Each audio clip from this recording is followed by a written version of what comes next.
feel all of the music. It was fantastic. Rally Town Sports family, good evening and welcome to the final Rally Town Sports podcast of the NFL season. God, Scared that me does for a not minute. that does not taste good coming out of the mouth. It's always a sad day when the NFL season is over. Yeah, But boys, it's how we terrifying. doing tonight? How we doing tonight? What's good? Bittersweet. I'm bittersweet. Well, tonight, obviously, we'll make our picks for the game coming up on Sunday. Recap last week, or I guess 2 weeks ago now at this point, since we were not live last week. Touch a little bit on the previous week's games and just kind of spitball recap. Talk about the NFL and what our thoughts are on just overall general results. So, boys, it's been a couple weeks. How is everybody? Good. Everyone's good. Everyone's happy. Everyone's healthy. We're, back to school. Kids are back to school. But honestly, in the Sarah Palin voice, said election season is already in full swing, and it's just, I'm fucking already done. I'm just I'm so burned out with just the politics in this fucking country that I'm just. I think that my key takeaway thus far is that an entire state said, "I don't want any of it. No one. Yeah, just give me nobody." The state of Nikki Haley lost to none of the above. Yeah. Which is insane. That's who won the Nevada primary. Nevada has a primary and a caucus, and the primary caucus. The winner of the Nevada primary was none of the above. Overwhelmingly, too. Overwhelmingly, it's not like it was a close. It wasn't a close second for Nicki Minaj. It was like a 20% variance. Nicki Minaj would have gotten better traction, I think. Oh, yeah, for sure. I bet Bart Simpson was on there at least 100 times. I want the dude. I want Nicki Minaj to run, and then I want her slogan to be, wild ass policies or something like that. WAP. Come get this WAP. Come get this WAP. That's you're mixing artists now, boys. Is that Cardi B? It's Cardi. Yeah, it's Cardi B. Oh shit! Yeah. I'm sorry. Come on. Yeah, but what I want what's Not the Steve Zarnacki? Steve Zarnacki, is that what's the guy that does the charts and shit? Steve something other. Yeah. What's his name? Sure. What up, Carp? The guy who does maps in elections. What's his name? Steve something. What's his fucking name? He does it on football too. What's his name? You guys know who I'm talking about. Steve Kornacki. Steve Kornacki. Thank you. So what I want is Nicki Minaj running, and then Steve Kornacki's up there doing Nevada, and he's like, so looks like Minaj is going to carry Clark County, Las Vegas, as you can see. She's carrying that one really well. Rest of the state, not so well, but Clark County, huge population in Clark County. And she is all about that base right here. And her base is in Las Vegas. And that's what I really want to see this election season. At this point, just fucking troll the whole country. Just do it. Why not? It's bound to happen. Yeah. Drink up. Can't be any worse. So here. Anyways, so I know we didn't get to meet up last week. Obviously the championship round had some surprises. Both games I would say were reasonably good. Which one was the bigger surprise? The Lions, up big, the 49ers coming back, or the Chiefs, taking care of business against Baltimore? Carp, before we get into this, Carp, if you're gonna post a score or if you're gonna ask about what happened, is Tennessee Kentucky playing? No, they played on Saturday. And before the podcast, before the podcast, I said to Bobby, these last 2 weeks as a Wildcats fan have been just a I didn't even say anything to you. I appreciate it. It's been rough, man. It's honestly been rough. Like, go Gators, Carp. It's just the just the worst defense that's being put out in the SEC. I mean, they had to drop 110 points on Vanderbilt to beat them. Like that, that's a lot in college. Yeah. Well, that's what they just play. I mean, they shoot. I think they shoot 38% of their shots or threes or something like that, or 38% of their points every game come from three, something like some ridiculously high number, top 10 in college basketball. The big dude that just got eligible played 12 minutes and had 5 fouls and 11 points and 6 rebounds. I feel like that's just a stat line everyone needs to hear. That's a fucking ridiculous stat line. 12 minutes, 11 points, 5 fouls, 6 rebounds, 2 blocks. I mean, just to put on an absolute clinic of how not to be a big man in college basketball for 12 minutes. But I love that his fouls almost exceeded his rebounds. He's basically Victor Wembanyama at this point. Well, he came in the first game. He came back from eligibility. He made his first 8 shots, and everyone's like, "Oh shit, this is it. Season's safe. Everything's good." And then, not good. Yeah, Carp. Thank you. I know all the stats. You don't have to keep rubbing it in. I had to watch Florida. Tennessee dropped 100 on UK and Rub. Over 100. Holy wow! Not to rub salt in the wound, but that was Florida's first road top 10 win since Billy Donovan. I know. Oh yeah, trust me. I'm aware of all of the statistics that have existed in the last 4 losses that Kentucky has, because it's been average, giving up at least 90 points. I don't know if you guys have seen that or not, but there's been 3 games over 90 points in their losses. They lost at home twice. Treachery. It's a fucking nightmare. So Dad, the funny thing about this is, Corey, I think it was right before you got in here. We were Todd and I were talking about Calipari, and it's like his contract is basically pointless now with the NIL, because he was only brought in there because of how good he was as a recruiter, and now that is basically out the fucking window. What is his purpose? He's not a good basketball coach, and now recruiting is not even in his wheelhouse because the NIL is a thing of its own. So I guess at this point, Todd, I want to know, like, what's the step here for UK? He's got a lifetime contract. How do they get him out of there and bring somebody in that knows what they're doing? Somebody has to put a for sale sign on his house in Lexington first. That's the first step. Second they can step fire him. Still, yeah, sure. They can still fire him. It's just the funny thing, so that's what I was going to say. For if they do fire him, if they don't allow him to mutually part ways, which, if we know anything about John Calipari historically, is that when he leaves somewhere, there is a mark to be left after he leaves wherever he comes from. Typically in suspensions and vacated wins. And... He will. So for the next, I believe it's 4 years after his firing, he'll be the fourth or fifth highest paid coach, barring some other crazy contracts come in for college basketball. There will be 20 coaches that have better records than Kentucky that will be paid close to half of what Kentucky will have to pay John Calipari if they fire him. I mean, he basically just went into the city of Lexington and just held them at gunpoint. Yeah, just mafiosoed them.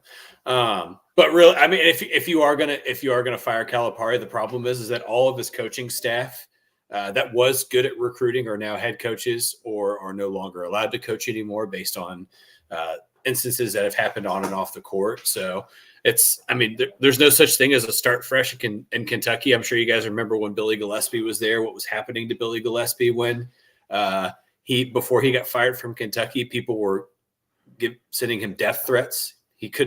He had to go home in unmarked vehicles and be dropped off, blocks away from his home because people were sitting outside of his house waiting to talk to him, So, dude, it would take a lot. It takes a lot. It takes a lot. When you got to think you're again, right? I put Kentucky basketball fans, and I don't I put them in the same category as Ohio State football fans. You've established your whole lifetime that all you do is win. The expectation is to win a national championship every year.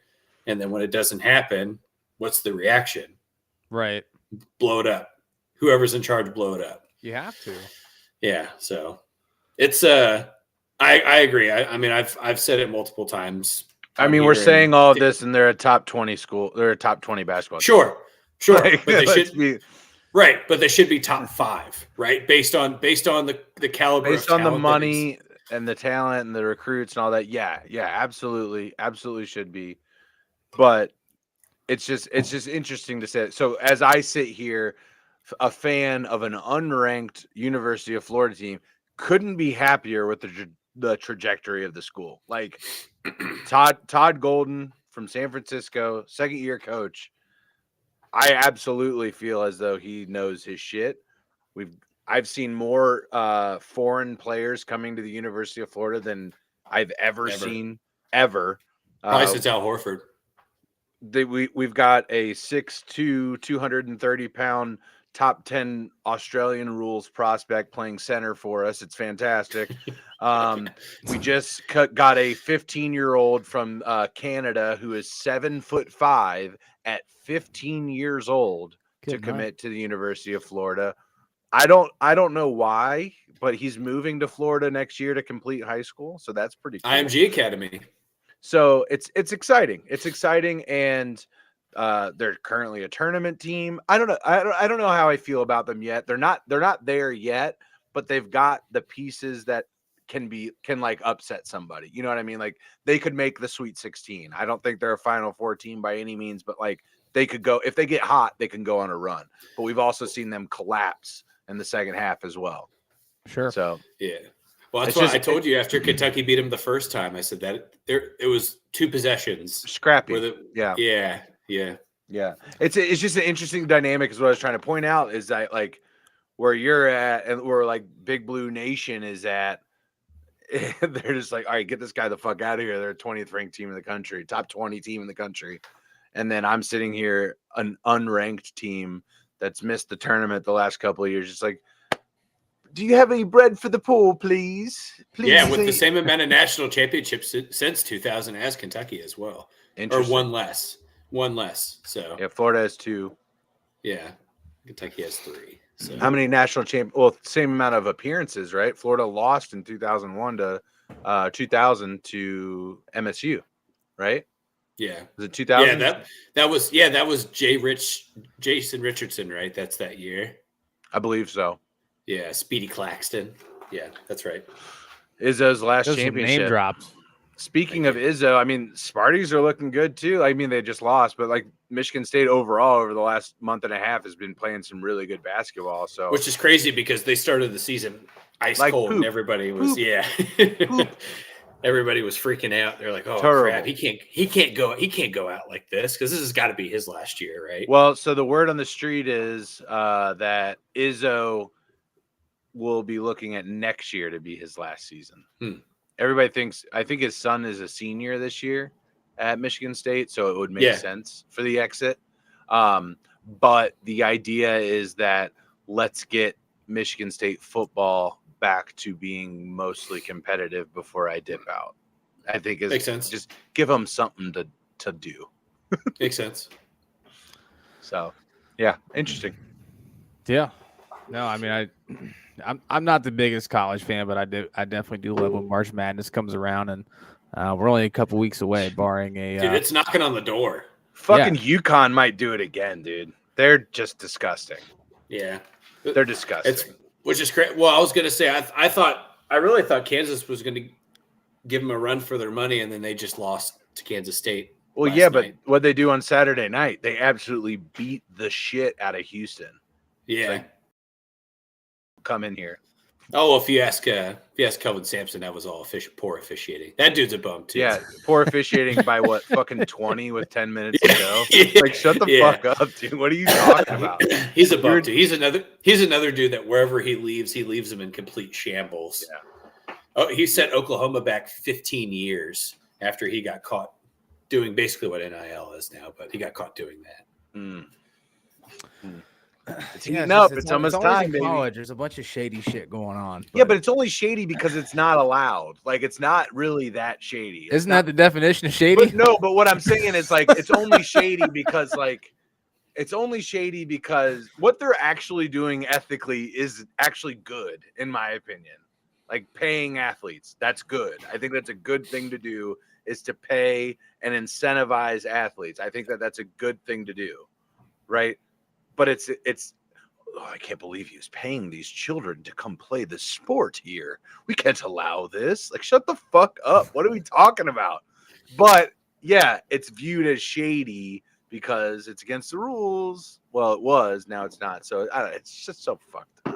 Right. Carp, I agree. South Carolina is not getting the love in the rankings that they deserve after. Well, I mean, as long as they make the tournament, it doesn't matter where you're ranked. You can go in there and prove everybody wrong. So, I mean, it matters to a point. The seeding matters. In the Southeast, it does. In the Southeast, it does because if you get stuck in the Southern bracket and South Carolina and Tennessee and Duke and North Carolina, Duke and North Carolina and Kansas all end up in the same bracket. It gets real hairy. That's how a team like the Hurricanes last year make it to the Final Four, right? Because can we just talk about last year's tournament? That was probably one of the best tournaments I've watched in a long time. It was great. It was so good. Like, just quality basketball. College basketball over the last 2 or 3 years, like the parity has gotten so small. There's such good quality college basketball being played across the board that it just makes it so much fun come tournament time. I agree. It's so much fun. I think the transfer portal that's the sport specifically. I think it's benefited the most because guys that were sitting and waiting for 3 years to play for 1 year get to go and then start year 2. And then by year 4, they've got 6 other guys that have come in along the last couple of years that are real impact players. I mean, look at Florida Atlantic. Florida Atlantic last year was all just guys that were just basically tossed out from the ACC and the SEC and just went into the 5th biggest school in the state of Florida and took them to the Final Four. Yeah, it's wild. No, it's I mean, basketball especially is. You look at football, you kind of almost need to, I don't say need to, but you need to be at like a Power 5 school to get the exposure that you need for your draft stock. Yeah. What, 4 or 5 years ago, the number 2 overall pick came out of Murray State? Like it happened. Like you don't necessarily need that in college basketball. You're going to get this exposure. The scouting is almost, there's less people to scout. So you get the exposure, right? Whether you're at a big time school or if you're at a group of 5 school, it doesn't matter. You're going to get the exposure if you're a good ball player. And yeah, absolutely. So like when you transfer to another school to get the playing time that you need, you're less likely to leave if you're getting the playing time, if you're getting the exposure and the reps and everything that you need to kind of get to that next level. It's not like you're going to transfer out to get the playing time and then, I'm going to transfer back unless your name is Ochai Agbaji. That's the only way you do that. Yeah. No, basketball is the one sport where I feel like I've watched the talent pool from even coast to coast because even really there was, I think there was a period in time where if you weren't going to Gonzaga or Arizona too, you weren't even a good West Coast basketball team, and that's even changing now. So yeah, I'm here for it. I think the transfer portal where people, I think that we're going to see some of it slow down with not allowing people to transfer more than one time as an undergraduate student. So I think that'll somewhat slow down.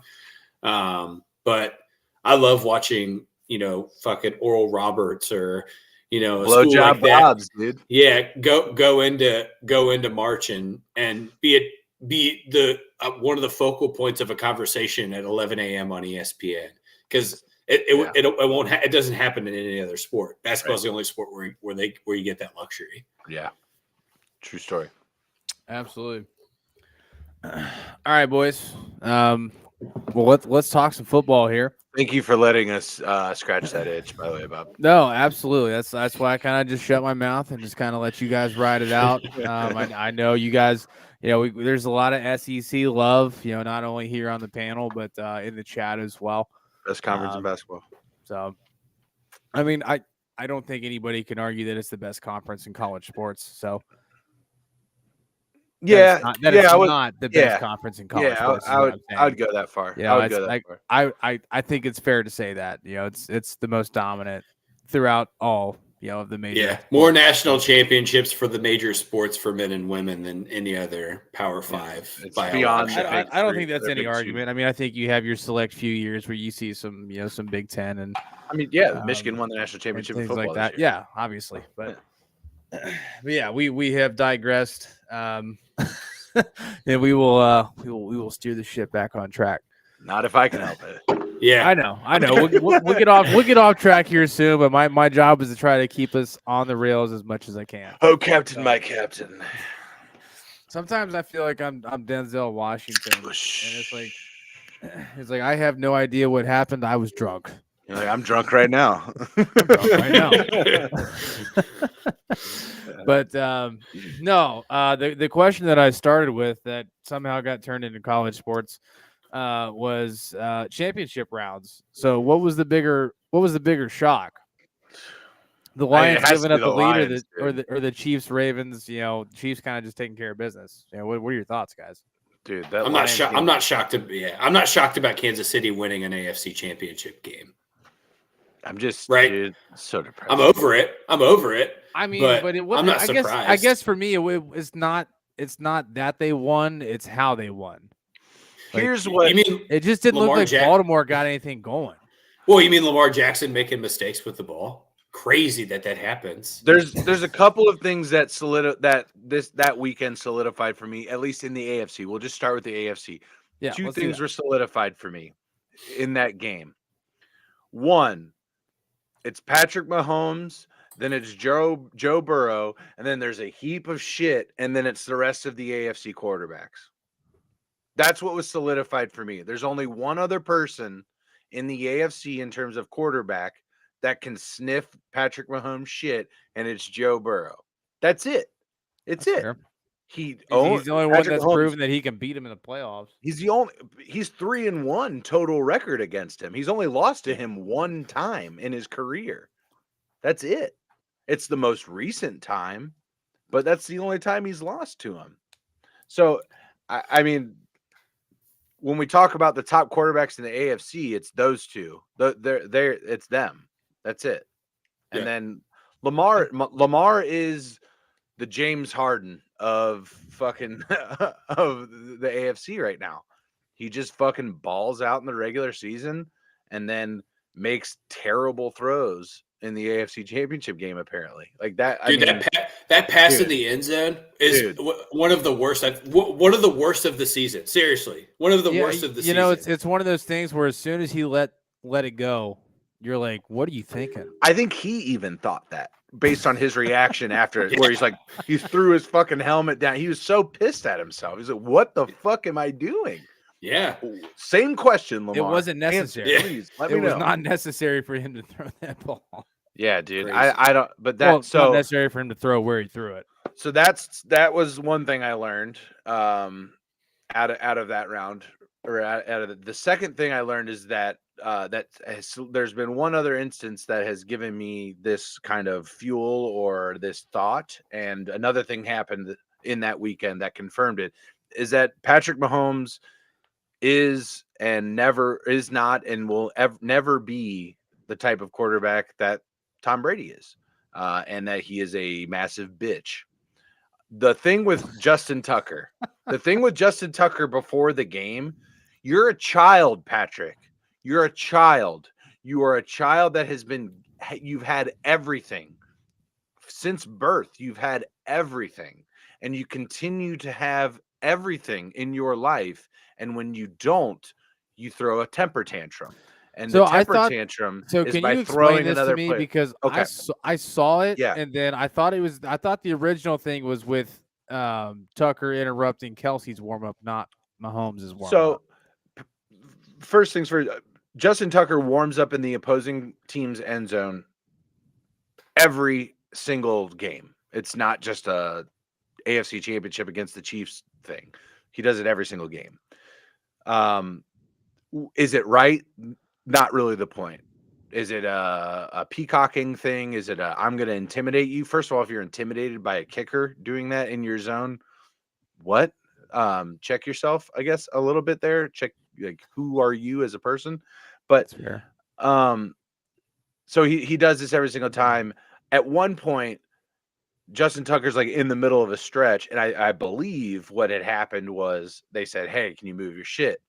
And he's like, "Sure, yeah, just give me a second." And he's still doing his stretches, and then Kelsey or Mahomes, I think it was Kelsey first, starts like moving his shit out of the way. Well, then he gets up, sets it back up, and then they get up and they throw it again and move it out of the way. The point that I'm just trying to make is like you would never, like, all we're seeing now is Patrick Mahomes is going for his 3rd Super Bowl ring. All we're seeing is like the Tom Brady comparisons. Like, do you think you can get 7? Do you think you can catch Tom? Do you think you can do this, that, and the other? He's not the same. You would never, ever, ever see that out of Tom Brady. You wouldn't. You just Tom wouldn't. Brady would just throw a ball and hit him in the face.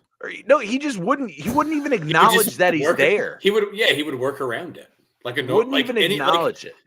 Like every other game, right? Every other that was my thing too. And the whole point of this was that Justin Tucker has been a kicker in the NFL for 13 years, and he's the greatest of all time.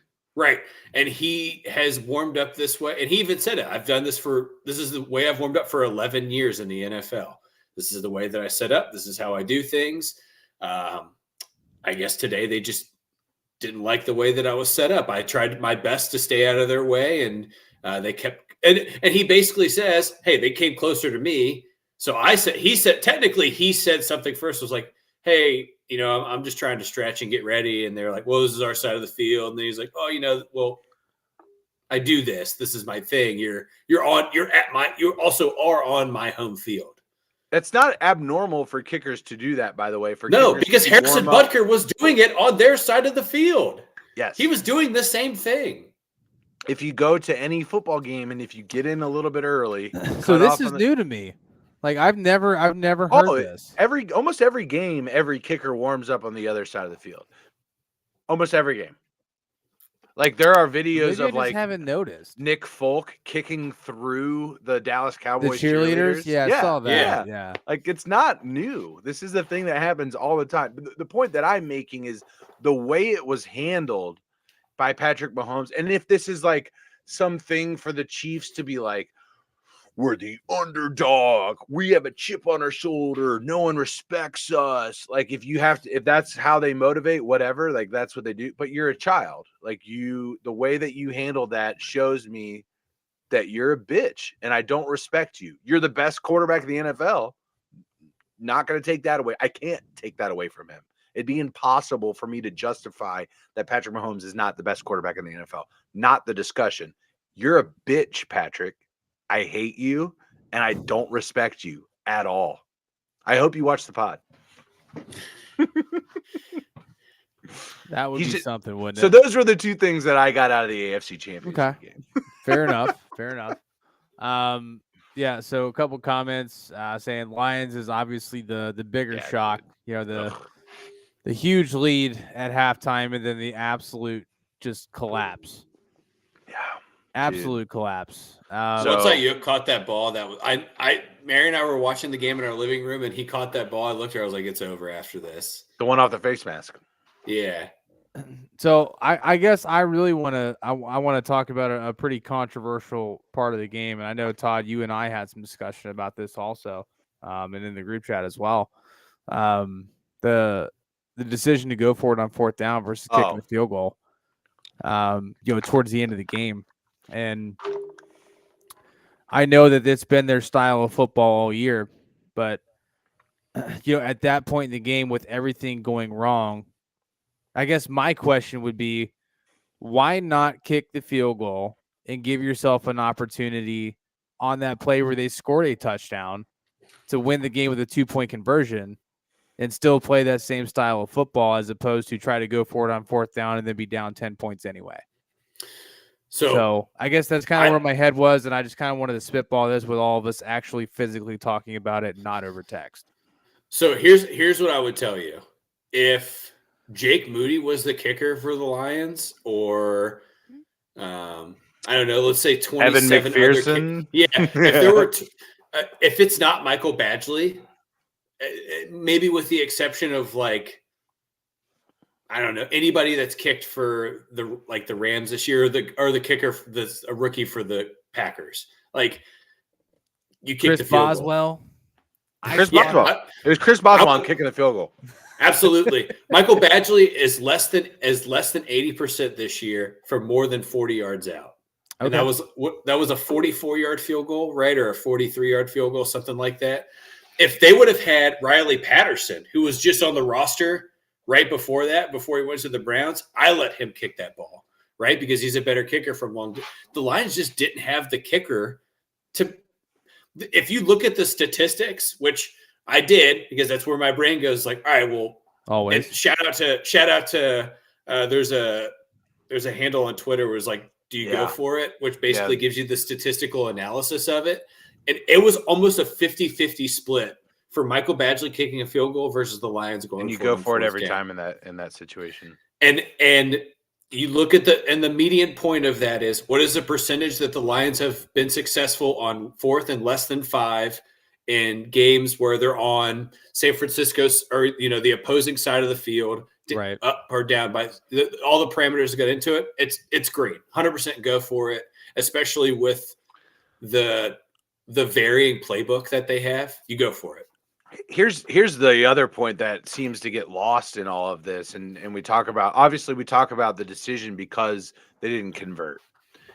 They convert that. We are only talking about how big of balls Dan Campbell has. Also, Josh Reynolds catches 2 fucking passes. The Lions are in the Super Bowl. Yeah.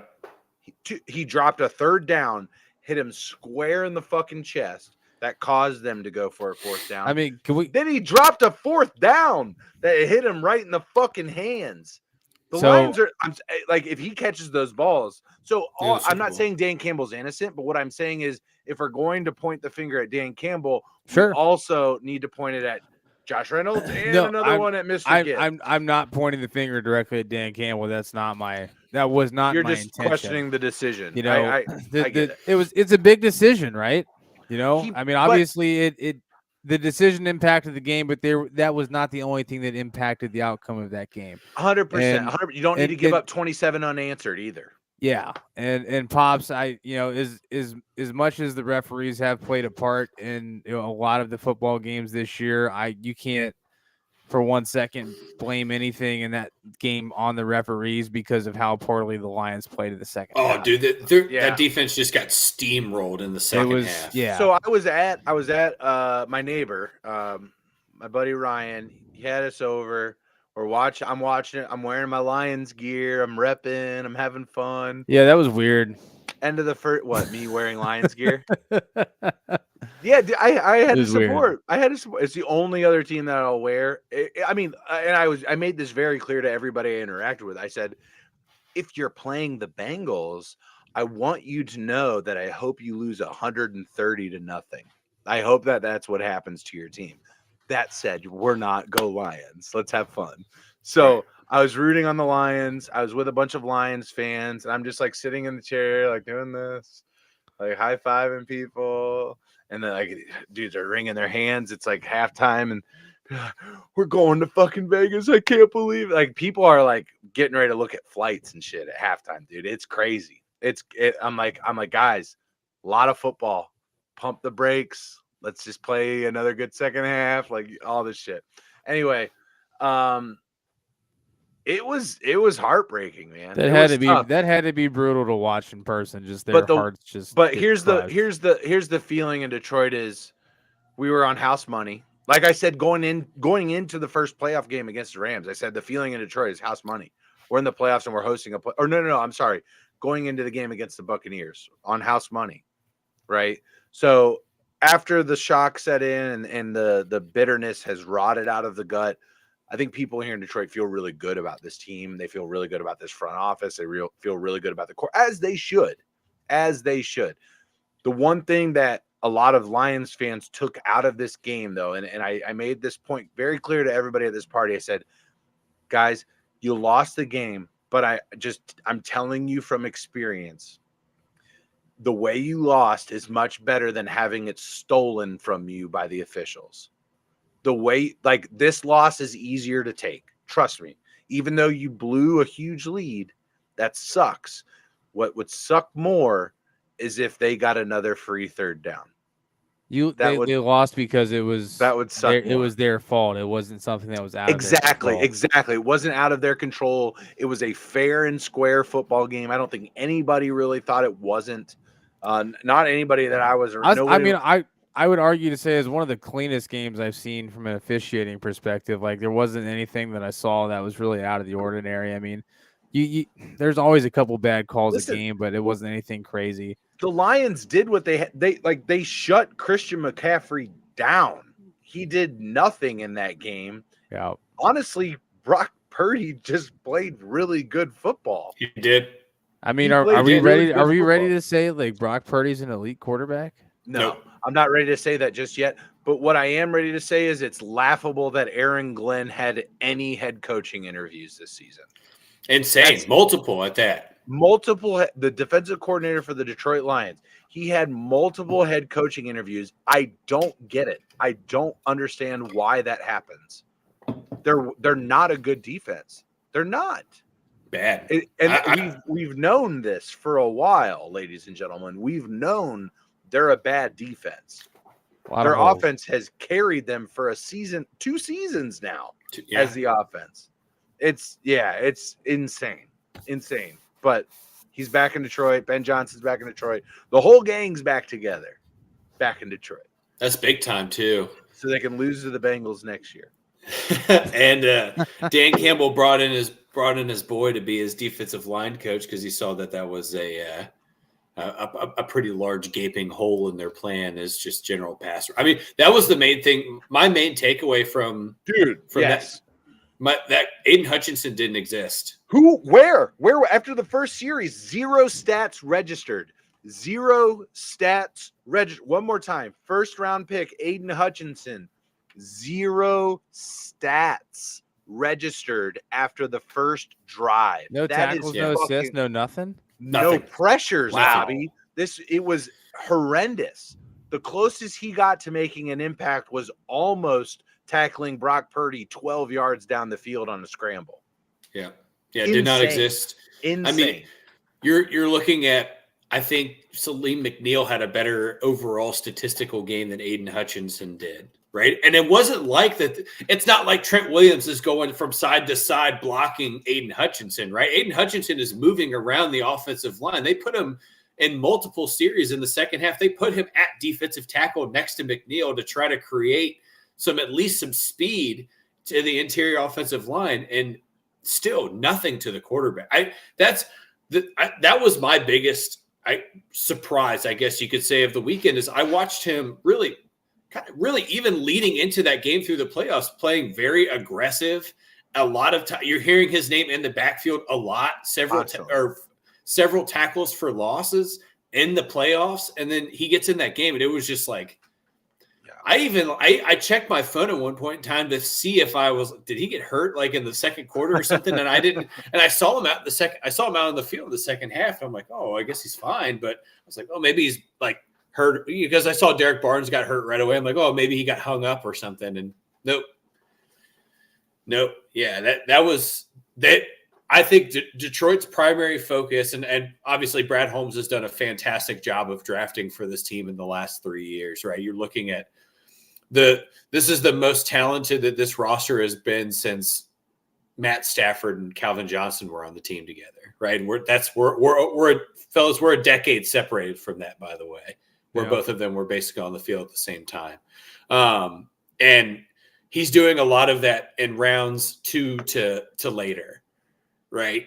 So I assume that, and Detroit has $71 million in cap space after this season. I read something today that they have 16 people on their roster right now. Legitimately, 16 people. So they're gonna make the necessary moves. But I think talking to a coworker of mine, a huge Lions fan, is from the Detroit area, and his biggest thing is he's like there has to be a line drawn in the sand of like, what's our window, right? I think that's a real legitimate question Detroit has to ask themselves is like, for sure, is our window one more year or that's Jared Goff's contract, right? You're thinking about that. Well, that's what I've been saying about Goff, and that's why I said Detroit's in a predicament. I got chewed alive for it 2 weeks ago. They are kind of in a bit of a fucking pickle, being that Jared Goff is not a long-term solution. Like Jared Goff is a 8-year veteran at this point now. Yeah. This was year 8. So like it's not like Jared Goff's got a ton of tread left on the tires. He's not getting better. It's not like Jared Goff is what he is at this point. He's 8 years in the league. He's not going to the ceiling's not going to be elevated. You've seen the best of Jared Goff is the point I'm trying to make. I mean, he's been in the league 8 years, yes, but he played a pretty freaking darn good game. Not saying that he's bad. And to say that he doesn't have a lot of tread left on the tires, I wouldn't agree with that. I'm sorry. That's not what I meant. Let me clarify that before that goes to a Jordan Love capacity. This is what I mean by that is Jared Goff is what he is. There's a question mark on Kenny Pickett. There's a question mark on CJ Stroud. That's not a question mark on Kenny Pickett. It's something larger than that. Whatever's larger than a question mark, it's something larger than that. I was being polite. I appreciate it, but no need to sugarcoat it. That's why they have a run-first offensive coordinator now, Bobby. It'll be fun. Correct. There are question marks on guys where there hasn't been a lot of exposure to the league, right? There are these question marks as to I'm not necessarily certain that this guy can't be better, right? So that is not the case with Jared Goff. You know exactly who Jared Goff is. You know what his capabilities are. And the Detroit Lions did a really good job of maximizing those capabilities. And that's why they got to the fucking NFC Championship game, is because they maximized Jared Goff. That said, that's not a long-term solution. Jared Goff is not going to get better. The only way Jared Goff will go is either flat or down. That's the only trajectory for him moving forward in his career.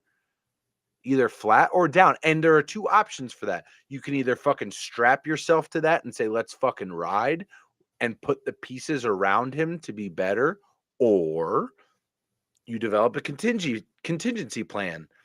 There maybe is that in Hendon Hooker sitting there at QB2 now that Teddy Bridgewater's retired. Hendon Hooker is presumably healthy going into next season. There's all of those things that are there for them to do, or you have to, go draft or sign a free agent. I don't know, man. I think Jared Goff is still capable of winning a Super Bowl. I don't disagree. I don't disagree. I think if but is Jared Goff the difference between Jared Goff, Joe Burrow, Justin Herbert, CJ Stroud, Jalen Hurts, all of these guys is that those guys have most of a decade left. Jared Goff doesn't. I mean, if there's one position that has longevity in the NFL, it's the quarterback position. Yes, but I mean, realistically speaking, I mean, he's about halfway. If you say Tom Brady, I'm gonna close the stream. No, I'm not saying Tom Brady, because Tom Brady played for over 2 decades, but you're saying he's in his 8th year. To say that he can't play another good 6 seasons of football, I don't think that's what Corey's trying to say. I think Corey's saying that he's not saying that he's not going to play good football. He's just saying that there's no 8th gear in Jared Goff. We've already seen all 6 gears that Jared Goff possesses, right? He's not a Corvette. Is his peak, and I think he's he can can win a Super Bowl, but the Achilles heel of Detroit is their defense. I don't think this game had anything to do with Jared Goff for the offense. Nope, not at all. Well, I think the point that Corey's trying to make is that what you're getting out of Jared Goff is what you see is what you get, right? That's it. All the cards have been played. There's no stack in the deck. Jared Goff is Jared Goff. So now that you have to make the decision, okay, am I gonna, obviously, right? You're talking about Amon-Ra St. Brown. You're gonna have to you got to work out something with him if you want to keep him around. I think the Lions would be Hutch. Crazy, right? Hutch. Penei Sewell, right? Laporta. Laporta, you got a couple years on. I think, you look at a guy like Jameson Williams, where I feel like he actually had a good enough game where you got to start thinking about his career was the NFC Championship game. And you have to start thinking about, right, next year's year 3 for him. It seems weird because he's only played a few games. I mean, he's had weird stuff happen, but next year's year 3, if he has a breakout year, you're talking about contractual conversations with him. $12 million a year. Right. And then by the way, you just drafted a running back and a linebacker in the first round. And that running back looks like he's going to be the one that kind of carries the weight for you for at least the next 2 to 3 years. Yep. Right. So you're going to have to think about what does a running back contract, a second running back contract look like? So there's the point I think that Corey's trying to make here is that you have a decision to make. You either ride this out with what you see as consistent in Jared Goff, or you have to start thinking about what does the next 3 to 5 look like?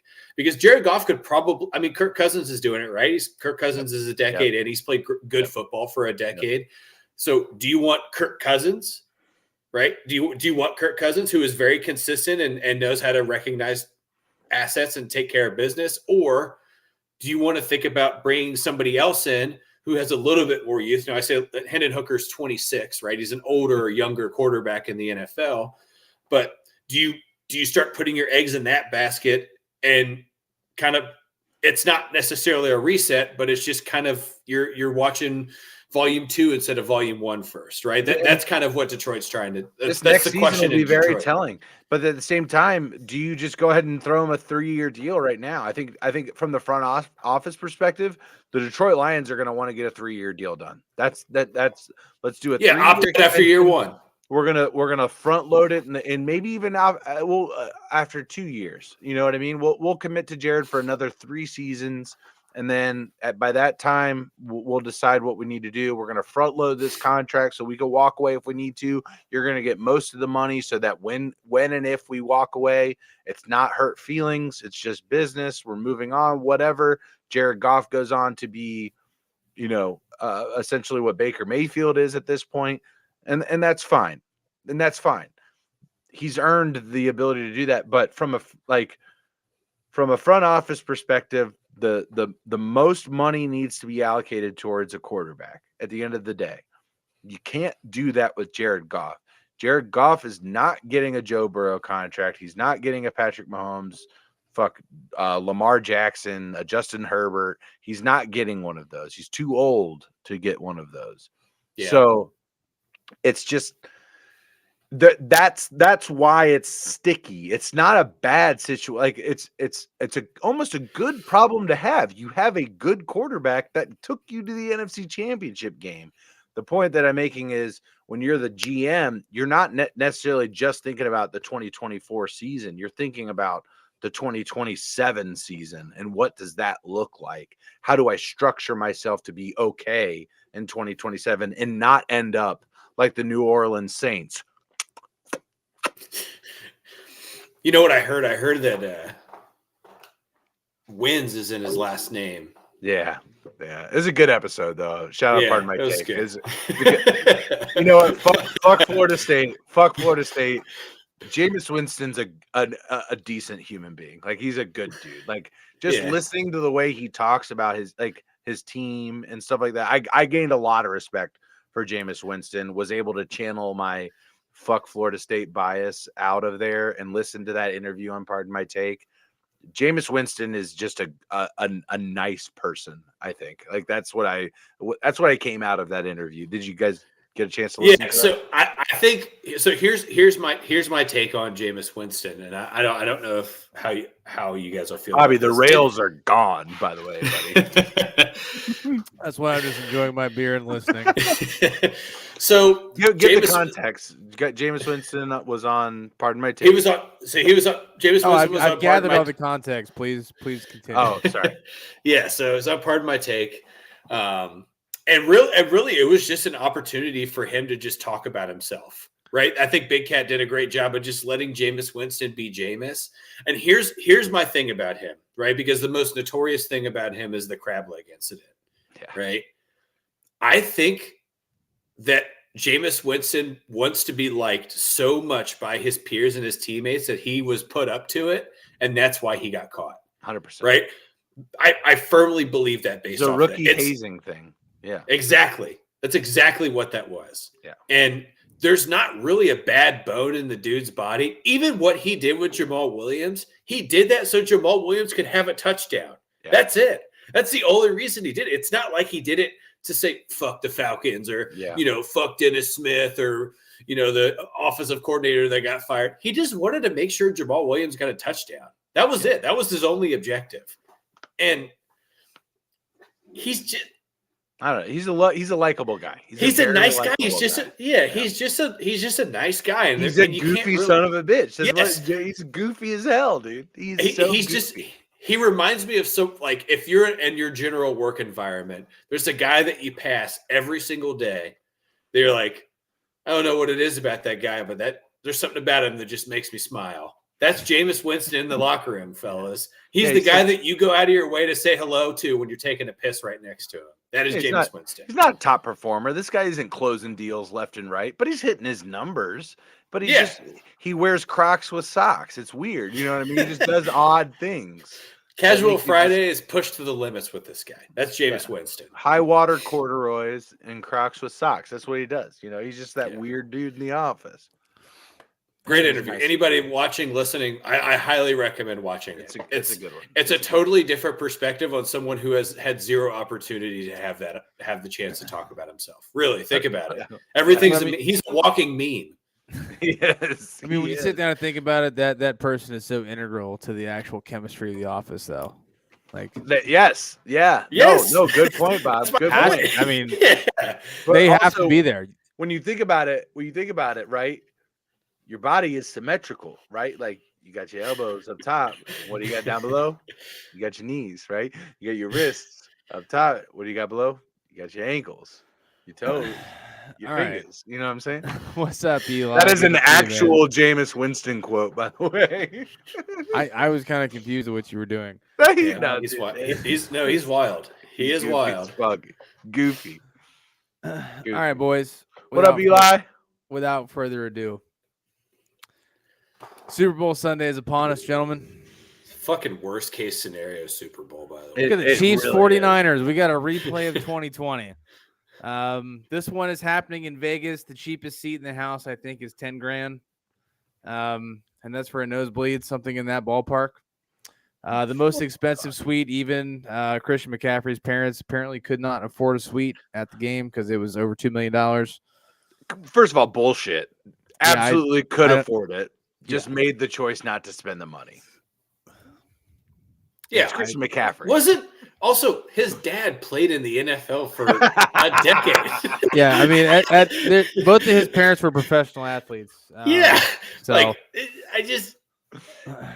I'm pretty sure they probably could have swung the $2 million, and if not, Christian could have paid for it. I mean, it's not like he's got a small contract.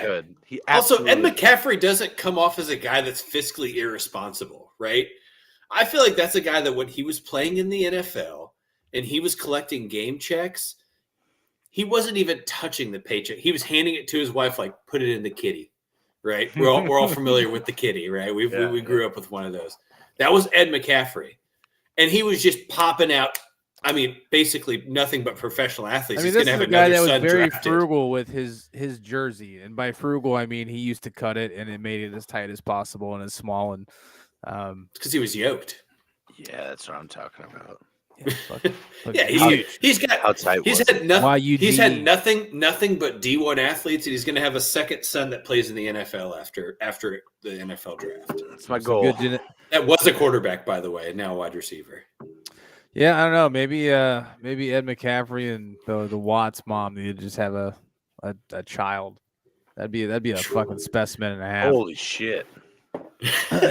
6'7", 240, dunks like LeBron. I got a beef with the Apple Watch. How did I close my move goal sitting my ass here drinking Busch Lights? How does liar? I mean, the Busch Latte is definitely get my heart pumping. So you never know.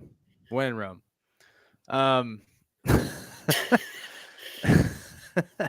But yeah, guys, let's go ahead and get after it. So Todd, you are leading the entire picks for the playoffs. You're 9-3. Done a really nice job. I'm 6-6, and then Corey and Aaron are at 5-7. So chat is doing better than all of us collectively. Tez is at 9-3, and Josh and Pops are at 8-4. So without further ado, I guess we'll let chat lead the way. Chat, tell us who you have. But no, Corey, go ahead and lead us off. Chiefs 49ers, which prognosis for the game? Who you got? So it's Patrick Mahomes and Ariel, you're not betting $2,000 on the fucking 49ers to win this game. Please don't. Says he is. Oh boy. So it's Patrick Mahomes in the Super Bowl. It's Shanahan in the Super Bowl. Everything about this game tells me to take Kansas City. Whether it's the Taylor Swift narrative and the Travis Kelce narrative and all of this stuff tells me go with Patrick Mahomes. He's more experienced than Brock Purdy. He's been in this moment. He's a winner. Everything tells me to take Kansas City. But the smartest person I know is Scott Van Pelt. I don't know him, but I've listened to him. But you know him. But I know him. You know, dude, we grew up with him. You know him. I did. Yeah, he's like my uncle. So it's fair. He made the point that is the most clear to me, that makes the most sense to me, that has zero football logic whatsoever, admittedly by Scott Van Pelt, that I'm going to absolutely embrace. Kansas City is an underdog in this game. Somewhere around 60 to 80% of the money that has been coming in on this game, that is in Las Vegas, by the way, has been on Kansas City. 60 to 80% of the cash that has come in on this game has been on Kansas City. It's because they're the underdog. So, boys, power bills ain't cheap, right? Electric bills ain't cheap. And there's a lot of fucking lights in Las Vegas. They don't keep them on by being wrong. I'm gonna fade the public and say that Vegas is smarter than everyone else, that they're baiting you into taking what is supposedly free money and betting on Kansas City. I'm gonna say you're all stupid. Vegas is smart. No football logic. Give me San Francisco. That said, there is one reason football-wise that I feel good about San Francisco, and that is Deebo Samuel. At halftime of the Lions game with the 49ers down big to the Lions, John Lynch came into the locker room of the 49ers and approached Deebo Samuel, who was sitting at his locker shaking in anger. And he said, just tell Shan to get me the fucking ball. And they did. And they won.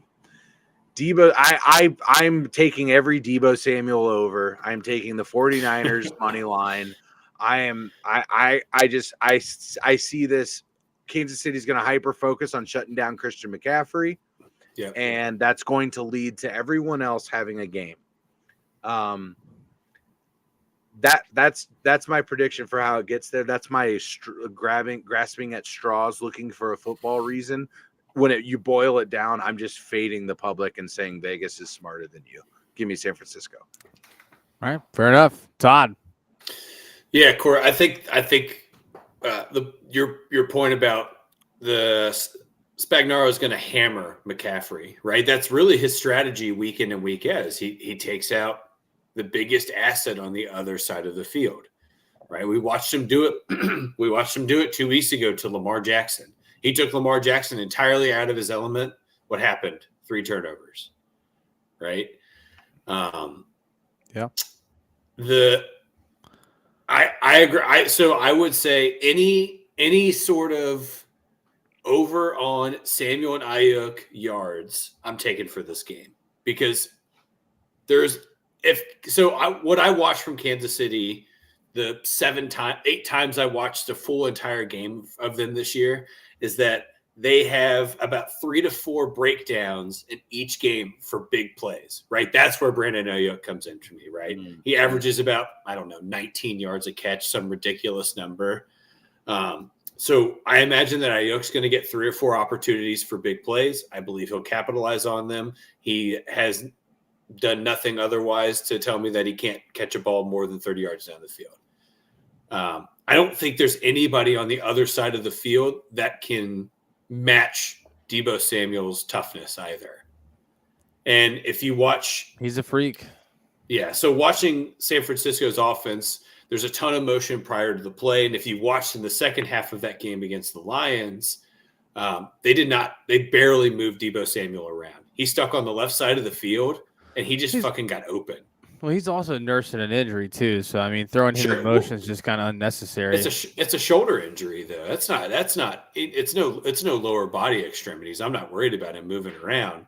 My point being is that San Francisco in the second half isolated him and just allowed him to work 1-on-1 or 2-on-1 and just get open. And Kansas City relies very heavily on pass rush to free up their secondary. And San Francisco has a top 5 offensive line. I don't think that there's not really a major response for Chris Jones, right? It's the same thing you'd say for any top 5 player at their position. You slow them down, you don't stop them. I think you'll see Chris Jones have his 3 or 4 big plays that he does in every major game because that's what he's made $40 million in the NFL off of. But is he a free agent after this year? He is. This was a 1-year deal for him. Love for him to be in stripes. Yeah. Yeah. Jesus Christ. Can you imagine? I could. And he has. I think about him or Christian Wilkins in the stripes, and I don't know what I would. I don't know what I would. $1 million sitting around this offseason. Yeah, I'd prefer Christian Wilkins. If I'm a man going after a free agent defensive tackle, I want Christian Wilkins. I mean, I'm not saying no to Chris Jones. Don't get me wrong. I don't want that to come out. Phil, I think overall, other than obviously Patrick Mahomes being who he is, there's a significant quarterback advantage for Kansas City.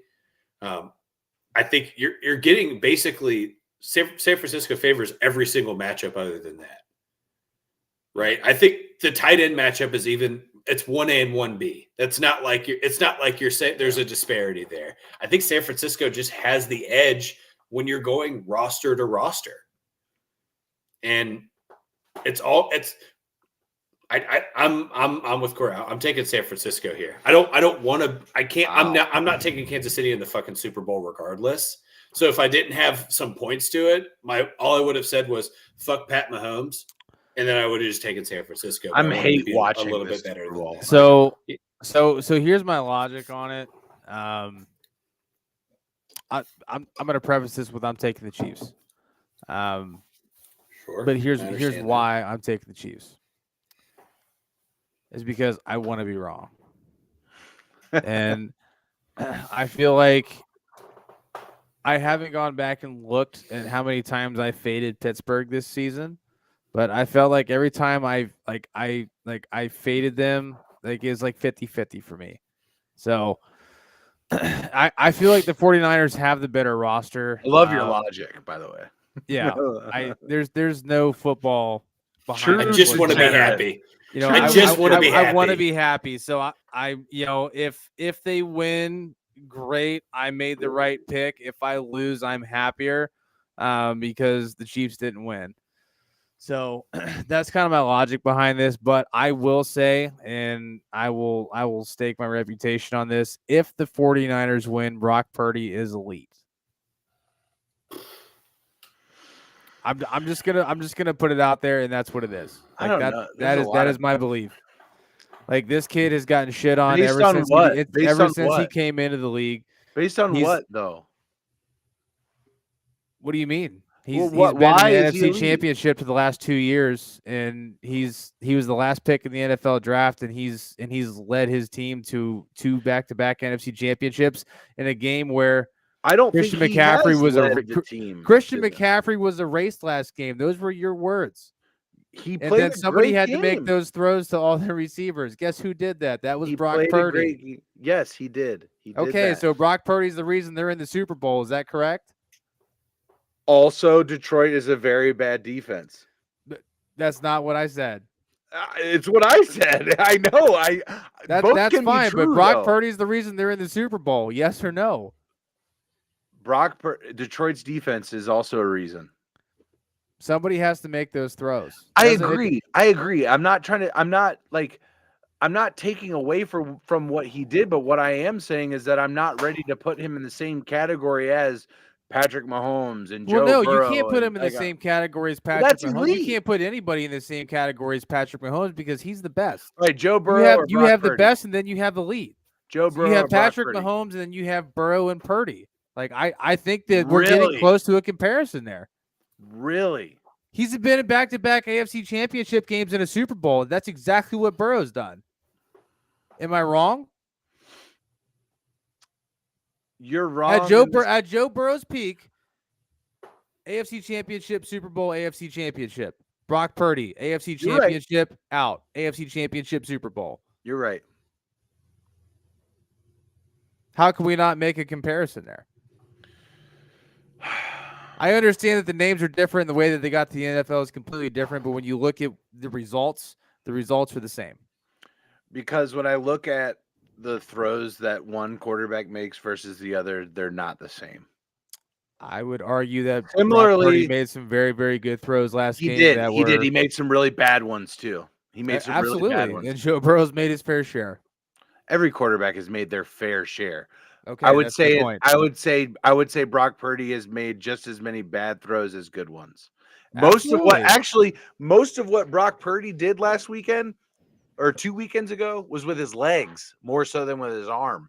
The guy had like fucking 80 yards on the ground. Yeah, and we've got an MVP that's going to win it because he's primarily a running quarterback that can throw a couple good balls and make some bad mistakes. That's not why Lamar's winning the MVP this year. The reason Lamar's winning the MVP this year is because the AFC quarterbacks were ravaged with injury. That's why Lamar's winning it this year. Yeah, but you could also agree that he's very good on his feet. No one's arguing. No one's arguing that. But that's not why he's winning it, because of what he did on his feet this year. That's the point I was trying to make. I'm not ready to put Brock Purdy there yet because I'm there. I'm just saying I'm there. You guys don't have to. You've been there, Bob. You've been there. You've been there. You've been there. I'm not ready to put him there because I have not seen him personally take over a game to win. Let me preface it with this. If the 49ers don't make a crazy catch off a face mask, they might not be in this game. Right? I mean, right? Yeah, that was an interception. That catch that T. Higgins made one-handed and then stretching it over the goal line. I mean, that was. Oh, you mean in the season that we didn't go to the playoffs without? Yeah, but I mean, like, still, like, you're just comparing a crazy catch that was in an important game. Like, but it's a crazy catch. OBJ made a crazy catch that made his career in a game that didn't matter. Like, that was what you were talking about. You're comparing how I judge a wide receiver versus how I'm judging a quarterback. That's just what you were doing. What do you mean? No, I wasn't. No, what I'm saying is that Brock Purdy, I don't necessarily put him as the reason the 49ers won. There are a lot of things that went into why the 49ers won. Josh Reynolds not catching the football twice. Sure. Gibbs fumbling the ball in the 49ers end of the field. A reason, right? A crazy catch off of a face mask, a one-handed catch by Jennings where he reaches up and grabs the ball and pulls it down to convert on a 3rd and 7. There's a lot of stuff that went into it. What I'm not seeing is Purdy with an immaculate ball. That's not what I'm not saying he's bad, and I'm not saying that he's not really good. What I am saying, though, is that I have not yet seen him be the reason why they are successful. Okay. That's all I'm trying to say. They won without him, with Sam Darnold as well. Like that happened. So elite, not there yet. Really good. Absolutely. Brock Purdy is really good. He's really good. There's no denying that at this point. And I'm not going to try and make that argument, but I'm not going to there are probably 7 quarterbacks that I would take before Brock Purdy. Okay. Todd, where are you at on this? I mean, I've said it a bunch of times too. I think Brock Purdy is, for the most part, during the course of this season, taking advantage of being in really good opportunities, right? And that doesn't make him a bad quarterback. I'm not saying that he's a bad quarterback. All I'm saying is that when you get what I was trying to say, when you get the ball on your side of the field a lot, right? Because you have a top 3 defense on the other side, on your sideline, and and don't forget that offense is riddled with all pro talent, right? So, getting the opportunity to have your first 4 targets be, one of them being a top 10 athlete in general in Deebo Samuel, the best running back in the NFL in Christian McCaffrey, the best long ball receiver in the NFL in Brandon Ayuk, and the second best tight end in George Kittle. His job is very easy because the percentage of opportunity that he has someone open is so much greater because it's so hard to defend everything that San Francisco throws at you. Right? I haven't seen Brock Purdy in a really, really tough game. And I'm not saying that he didn't bring them back to win in this game, right? There were integral parts of what he was doing. And I agree with Corey that he did most of that running. Everything that was set up for a big play for him specifically was with his feet. And is that a result of him missing reads? Maybe. But he took advantage of having open field, and he had 3 very, very good quarterback runs. Much better than most quarterbacks in the league can do consistently. My point is that Brock Purdy it's basically like a manager in baseball inheriting right? Dave Roberts gets fired. The Dodgers get a new manager. They're probably going to win 100 games, right? Like the roster is so stacked that it's impossible to fail. Yes, I think that if Sam Darnold were to start for this team, and I'm not saying that before anybody gets upset, I'm not saying Sam Darnold takes him to the Super Bowl. Sam Darnold leads this team to a winning record as well, just purely based on what is available around him. What gets Brock Purdy and the 49ers to the Super Bowl is Brock Purdy has very, very good field vision. He understands how to take what's available to him. He doesn't try to force the ball. Yeah. And he makes the best of bad opportunities. You know who else used to do that a lot? Andy Dalton. Andy Dalton did that a lot in the NFL. He was never once called an elite quarterback. He had 1 season where he's an MVP candidate. Right. That's it. That's my point. I don't know if I've seen enough of Brock Purdy being put in bad situations to say, yes, he's in my top 5 or my top 7 of quarterbacks. I think that if you were to bring 100 people into this room right now or onto the podcast right now, you could get at least 35 people to tell me that I'm wrong and have something to provide that I'm wrong. I think that there's still 65 people out there that could tell me he's not an elite quarterback. Or top 5 maybe. And again, we get into this world where like back in the when we would say who's better, Peyton or Tom, right? And because you said Peyton was better, you thought Tom Brady was bad, and people had to justify why Tom Brady was so good. Both can be true. I can think Brock Purdy is a good quarterback, but not put him in that upper echelon yet. Right. And I think maybe a lot of it has to do with the fact that they've only won 1 game where I guess you could chalk it up to 2 games now where they've been down more than 5 at half. It's only happened twice in his whole career, and actually in Shanahan's whole career.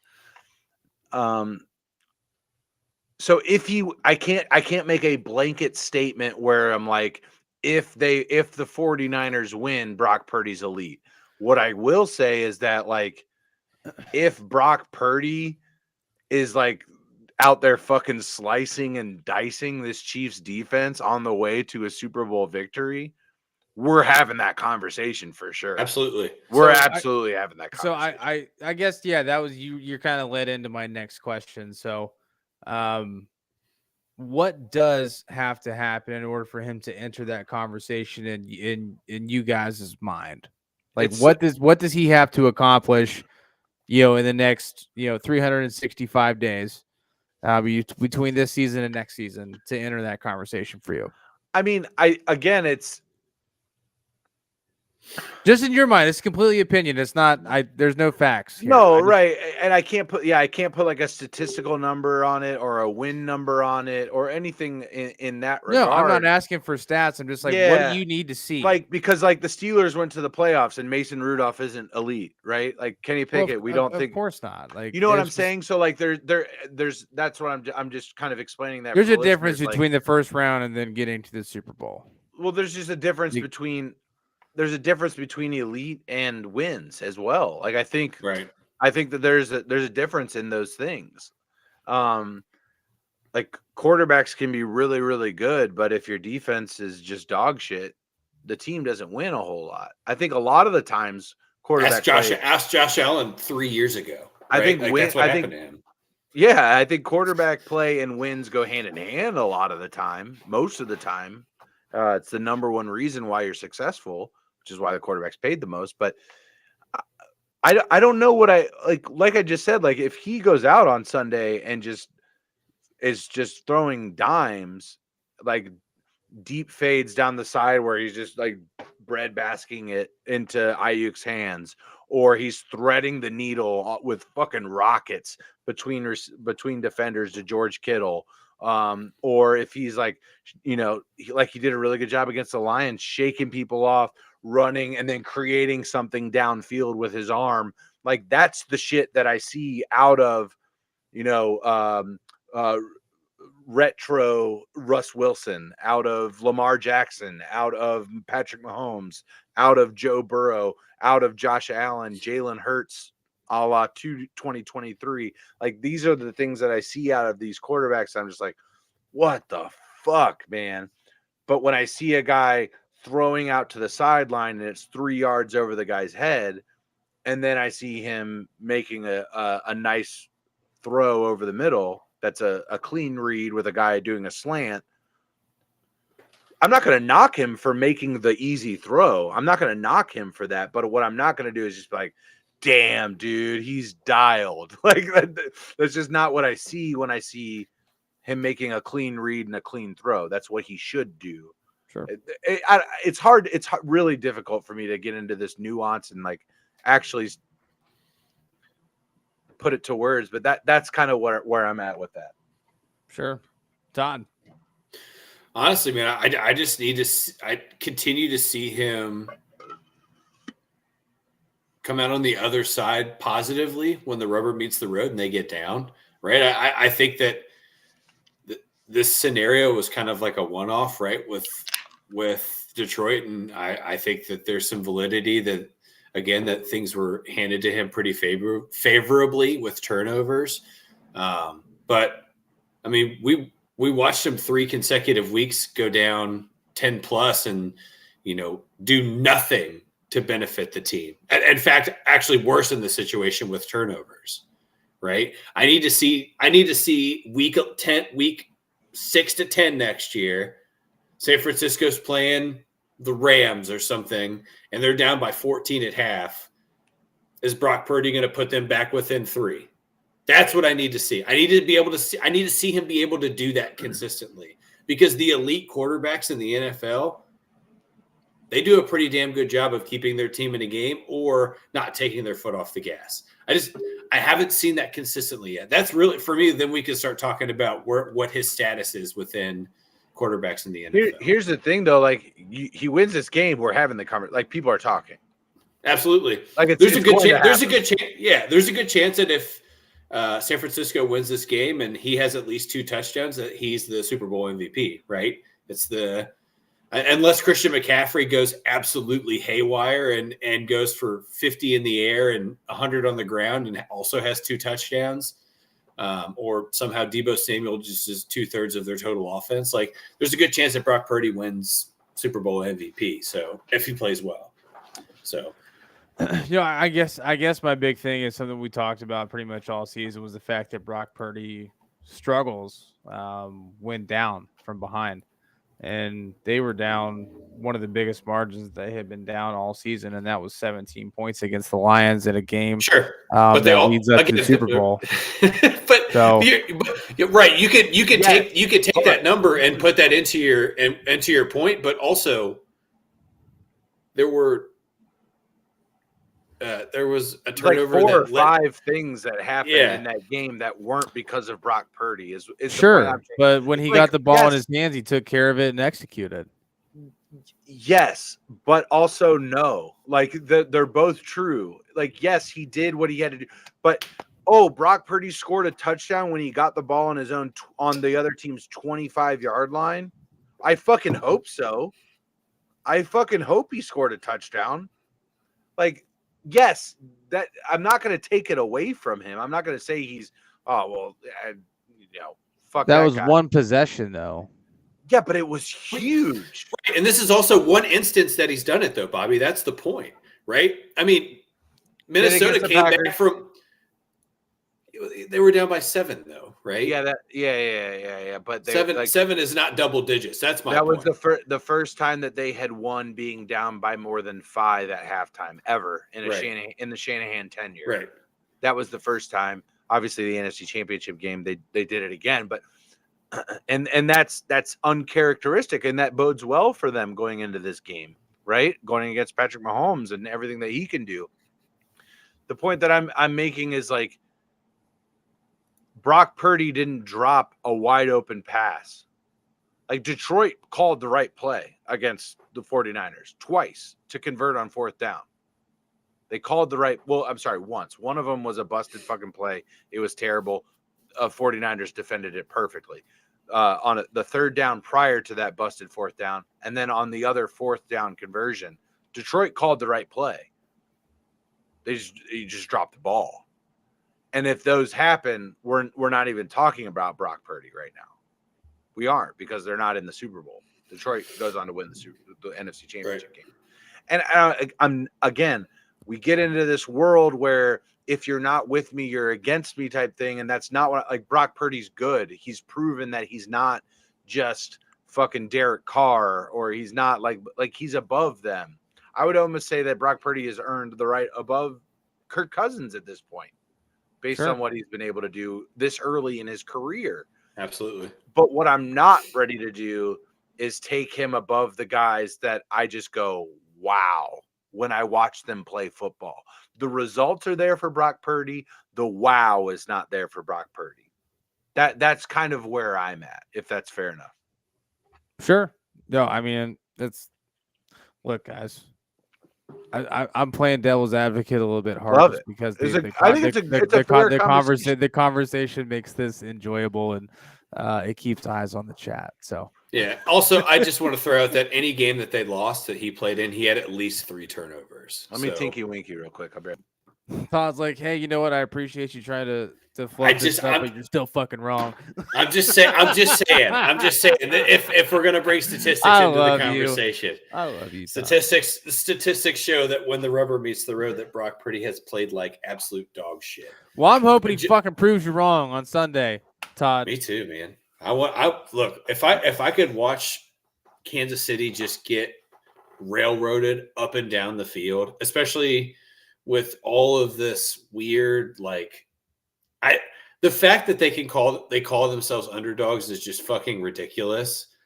It's like anytime it's like if the Yankees are playing someone in the World Series and they're not the 7-game favorites, and if they call themselves underdogs, like, shut the fuck up. You're not. Right. You're not an underdog. You've literally been on this platform more since 2020 than anyone else. Yeah. So don't do that. Don't say that. That's not true. Don't you start with me right now. Yeah, I don't like it. I don't like this. I won't stand for it. Yeah, I just don't. I don't want to. I can't handle a team that acts like they're overcoming adversity when all you've done is win. Really though, right? Like, and Ted, we're not. I mean, I guess we kind of are shit talking Kansas City. Oh, I am. Ted, you're looking at the wrong guy if you're coming to listen to someone talk good about Kansas City. I'm not. You're not going to catch. No, I think Travis Kelce is the best tight end that's ever played. That's the best compliment that I can give you from the Chiefs.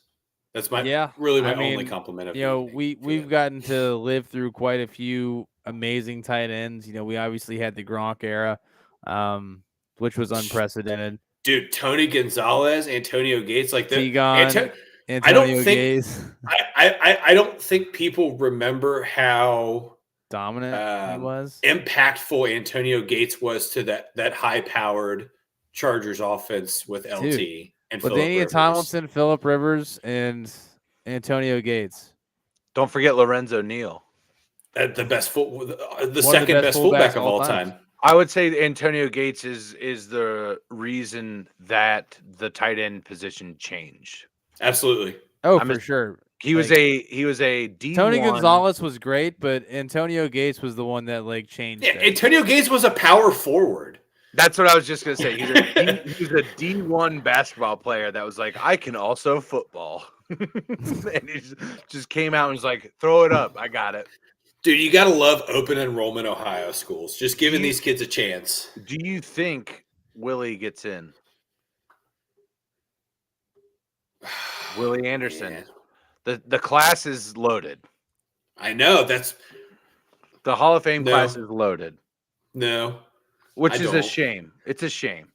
It's honestly almost bullshit at this point. He'll continue to get opportunities though. This is just I really thought this past induction class, if this was going to be an opportunity, this was going to be the one for him. And now there's just next two to get in. Out of there's 15 finalists. How many get in? Is it 5? Yeah, and then there's a couple postmortems too.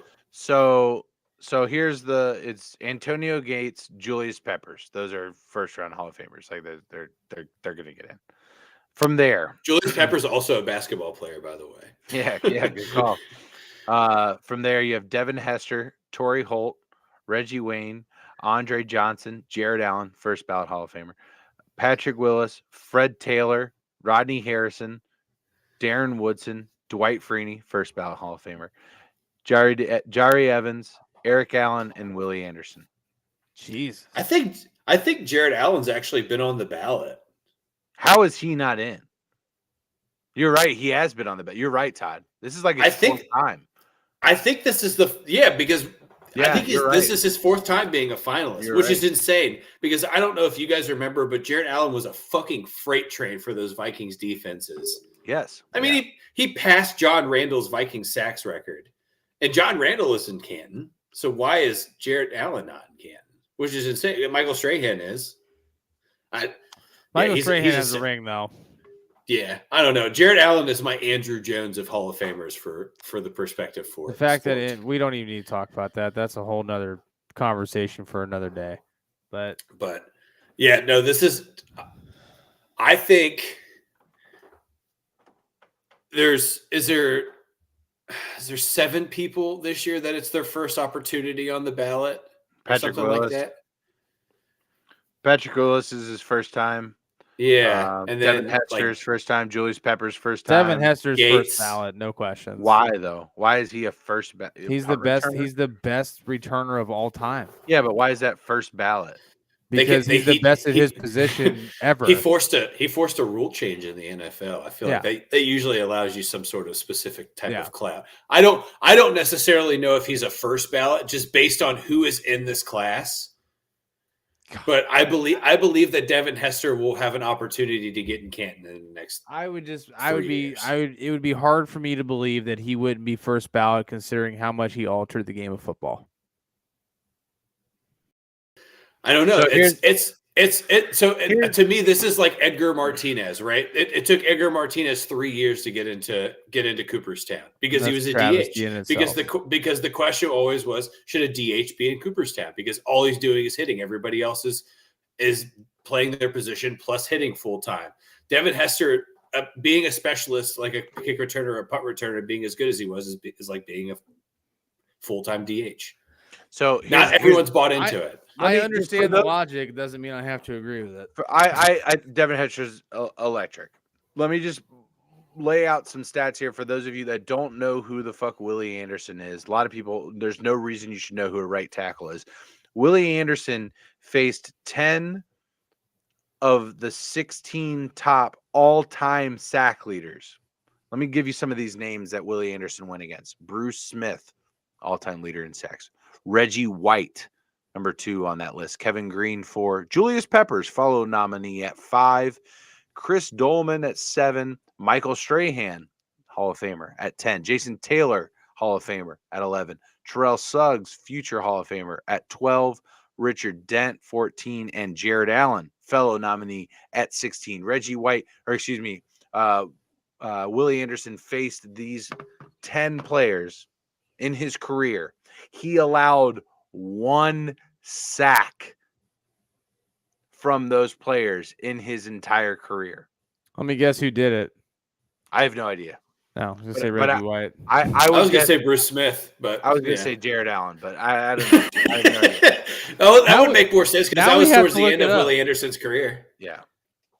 I don't know who it was, but we're talking about literally one of the most efficient blockers in football history.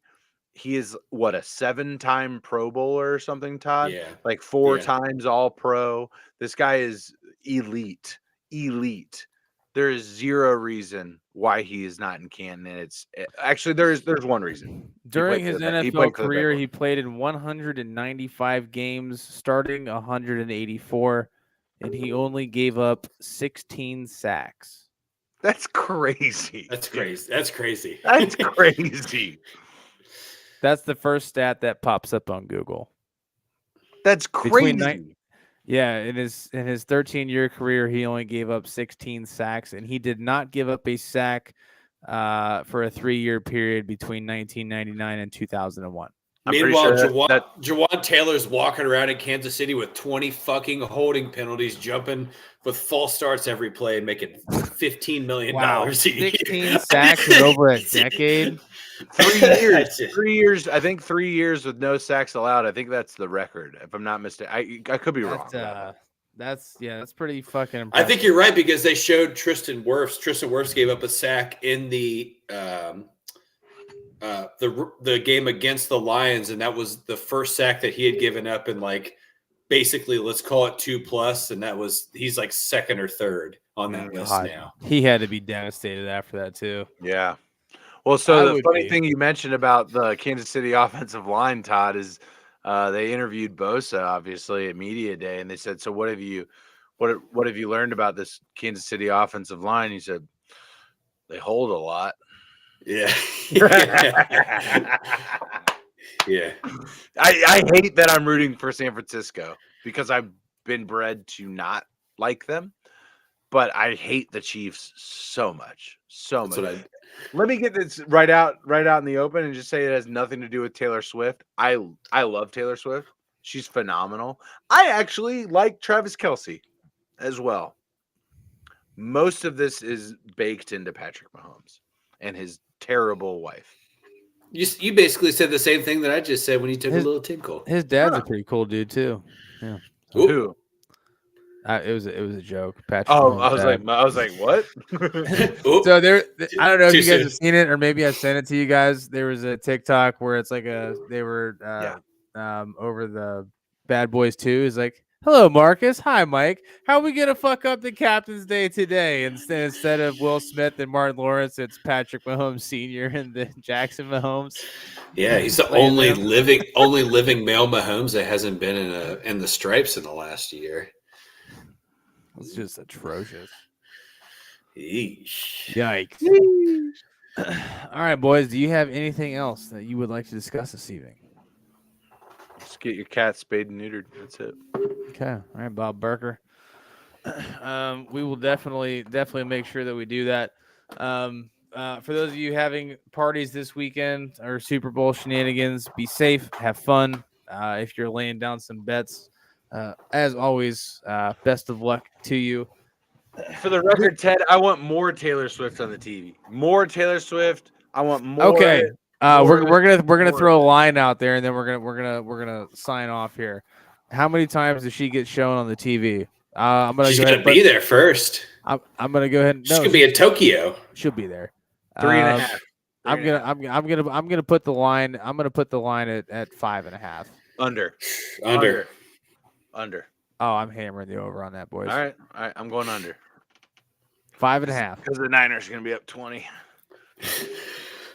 This might neutralize that Whopper bet if you play your cards right, Bobby. There might be 0 Whoppers on the table. Dude, after actually, this. I would love a Whopper while I'm watching the Super Bowl if you could make that happen. Text me your address. Text me your address. Let's see what I can do. Todd, I always get yours wrong. It's I'm not going to say it on the air, but thank you. I almost did. I was like, wait a minute. I'm not going to do that on here. Thank you. But, thank you. All right, chat. We will see you guys next week. We'll have a Super Bowl recap and just kind of some shenanigans. So we'll catch you guys then. Best of luck this weekend. Love you. See you then. Huh?